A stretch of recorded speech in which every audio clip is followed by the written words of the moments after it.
One of the things the scientists and religious types have in common is that they believe that the universe began sometime in the past. They just differ as to the date, but the stories are quite similar. The religious types believe that God created the universe. Why he should do so is not really very well answered. The scientists believe that the universe began from quite a small point and then exploded. Where that point came from and why it should explode, one suspects are always going to be mysteries. They can concoct weirder and weirder theories to explain it. It actually seems to make sense that it wasn't actually created at all. It makes more sense to think in terms of what the Yoga Vasishta is talking about. There is only pure consciousness. Pure consciousness whose nature it is to dream and then get caught up in these dreams, start believing the dream to be real. This is the nature of our consciousness. This is the nature of consciousness. It's the nature of consciousness to create stories. It's a dangerous pursuit though, because it gets caught up in these stories.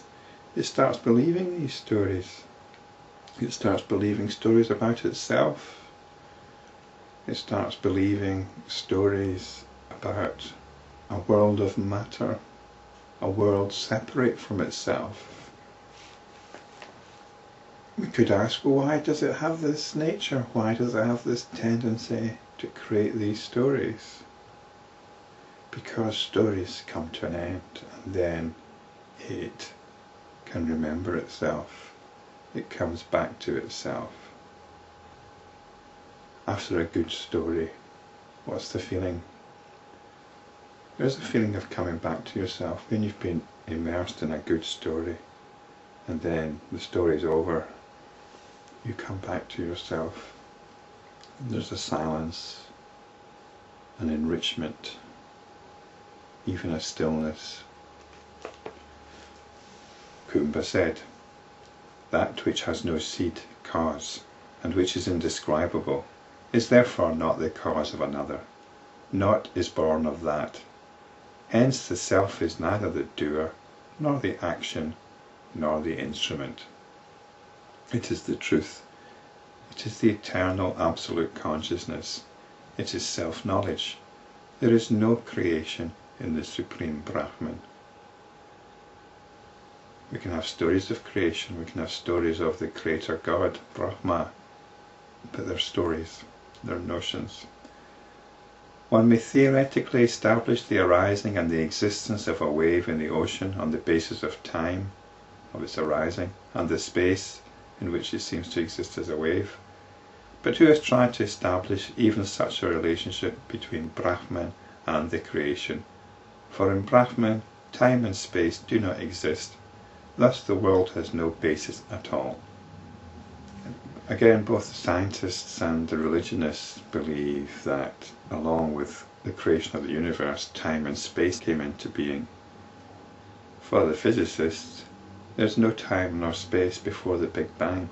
So how can that be? How can there be a point where there's no time nor space and then suddenly there's time and space? There's this explosion which seems to have no cause. But if it's got no cause, then it can't have happened. So cause and effect belong to one mode of understanding, spiritual realization to another mode. Spiritual realization goes beyond cause and effect. And from that point of view, the world has no basis at all. Shikadvaja said, "Surely one can rationalize the existence of waves in the ocean, but I do not understand how it is that the world and the ego sense are uncaused." So there seems to be a world, there seems to be an ego, an individual. So how can they be uncaused? Kumbha said, "Now you have correctly understood the truth, O king." I'm not so sure that he has. "That is because there is in fact no reality which corresponds to the words world and ego sense. Just as emptiness exists, non-different from space, even so this world appearance exists in the Supreme Being or infinite consciousness, whether in the same form or with another form. Emptiness is the same as space. Emptiness is a characteristic of space. And you could say the world appearance is a characteristic of the infinite consciousness, whatever form it takes. When thus the reality of this world is well understood, then it is realized as the Supreme Self, Shiva. It's called here Shiva. When rightly understood, even poison turns into nectar. And this is referring to the story of Shiva, when the forces of good and evil work together to produce the nectar of immortality. A poison is spilled, and Shiva, the Absolute, takes on that poison. And this is karma, the poison of karma. So your action becomes free from the consequences of karma. In a way, the world becomes our teacher then. Rather than our enemy, it becomes our teacher.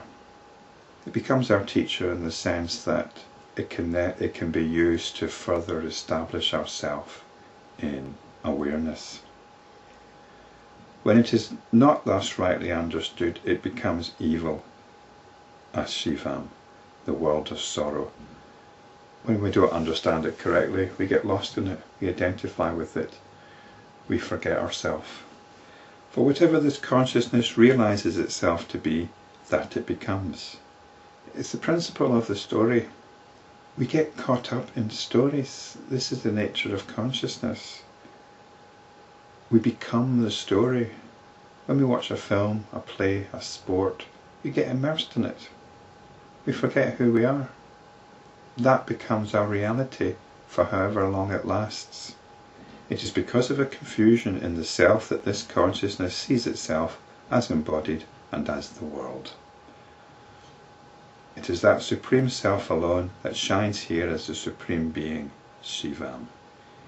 Hence the very questions concerning the world and the ego sense are inappropriate. They're inappropriate because they don't really arise. They're dreamlike stories which we get involved with, we get caught up in. Surely questions are appropriate only concerning those substances that are real, not with regard to those whose existence is unproved. The world and the ego sense have no existence independent of the Supreme Self. Since there is no reason for their existence, the truth is that it is the Supreme Self alone that exists. It is the energy of Brahman, Maya, that has created this illusion by the combination of the 5 elements.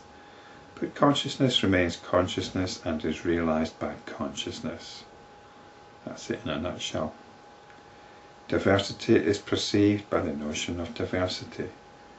Once you start believing in diversity, that's how you experience things. You get caught up in that. The infinite raises infinity within itself. The infinite creates infinity. Infinite is born of infinity, and infinity remains infinite. Consciousness shines as consciousness.